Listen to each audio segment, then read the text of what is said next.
कहते हैं जो शब्द आपकी ज़बान बयां नहीं कर सकती, वो कभी कभी वो चीज़ एक कलम पन्ने पर बयां कर देती है। और ऐसे ही साहित्य को एक उत्सव के तौर पर मावा स्टूडियोज़ में मनाया जा रहा है। और तमाम सेलिब्रिटीज़, या मैं कह सकता हूँ तमाम मेहमान जो साहित्य से या जो लिटरेचर इंडस्ट्री से ताल्लुकात रखते हैं, वो हमारे साथ जुड़ते हैं। ऐसे में भी हमारे साथ former chief minister of Uttarakhand Tirath Singh Rawat ji मौजूद हैं। सर, बहुत बहुत स्वागत है आपका हमारे स्टूडियो में। थैंक यू, धन्यवाद। सर, पहला सवाल मेरा यही होगा कि आप साहित्य उत्सव में आए हमारे स्टूडियो में, तो आपके लिए साहित्य क्या है? देखिए, आज 10th ग्लोबल लिटरेरी अपना फाउंडेशन के द्वारा ये जो साहित्य के उस पर 3 दिन का कार्यक्रम, तो ये मेरा सौभाग्य है कि मुझे आने का मौका मिला मारवा स्टूडियो में। पहले भी मैं आया हूँ अलग अलग कार्यक्रमों में, और ये सबसे बड़ी बात है कि महाराज जी के यहाँ साहित्य के उस पर ही नहीं, तो मीडिया है और आपका फिल्म जगत है, अन्य भिन्न भिन्न कार्यक्रम आयोजित होते हैं, और उसके तहत नया ग्रोथ, नया स्टूडेंट और फ्यूचर तैयार होता है हर क्षेत्र में। तो आज साहित्य के ऊपर है, बहुत सारे विभूतियों को सम्मानित करने का भी अवसर आज मिला। तो आज जो साहित्य, यदि मैं कहूँ तो हर रोज़ साहित्य के ऊपर कुछ न कुछ इस प्रकार का एक सोच और स्टडी, ये सब चीज़ें जारी हैं। और साहित्य तो एक ऐसा है कि जो आदमी को मंत्रमुग्ध कर देता है, और यदि जिसकी इसमें रुचि है तो उसकी लेखनी और उसका जो शब्दावली बोलना, तो उससे हर इंसान के ऊपर संस्कार और अपनी संस्कृति भी उसमें झलकती है, ईश्वर बढ़ती है, और इसका होना जरूरी है। साहित्य आज जितना अधिक पढ़ेंगे उतना और ज्ञानवर्धन उसका होगा। और मैंने कहा ना कि अपना संस्कृति और संस्कार भी उसमें झलकेगा, दिखेगा, और ये भारत के लिए ज़रूरी भी है, और उसकी एक पहचान भी है साहित्य। और बहुत सारे विद्वान जन, मैं सोचता हूँ कि उन्होंने अपने इस साहित्य में बहुत सारे स्थान प्राप्त किए हैं। अच्छा, इस स्टूडियो से वो तैयार होकर के आने वाला फ्यूचर इस और भी आगे बढ़ रहा है। सर, आज के वक्त की अगर मैं बात करूं तो साहित्य पन्नों से उठकर फ़ोन पर आ गया है, हमारे हाथों में आ गया है।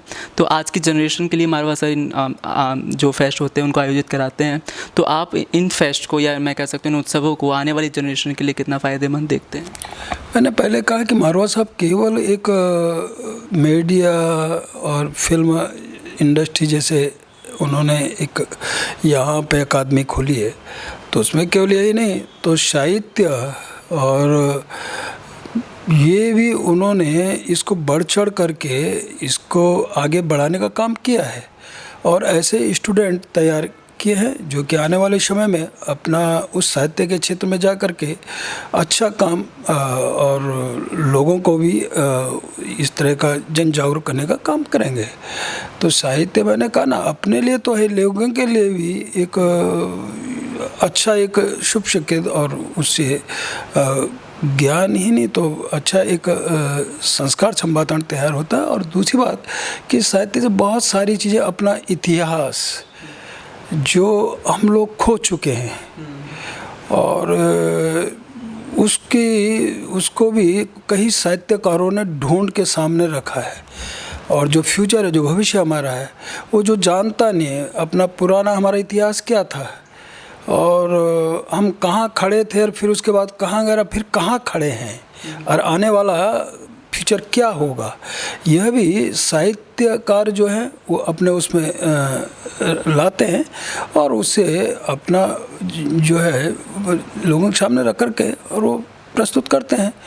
तो मारवा साहब का इसमें जिस तरह का उनका इस और एक ध्यान गया, और उनको सम्मान करने का जिस तरह, तो उसे अन्य लोगों को प्रेरणा मिलेगी।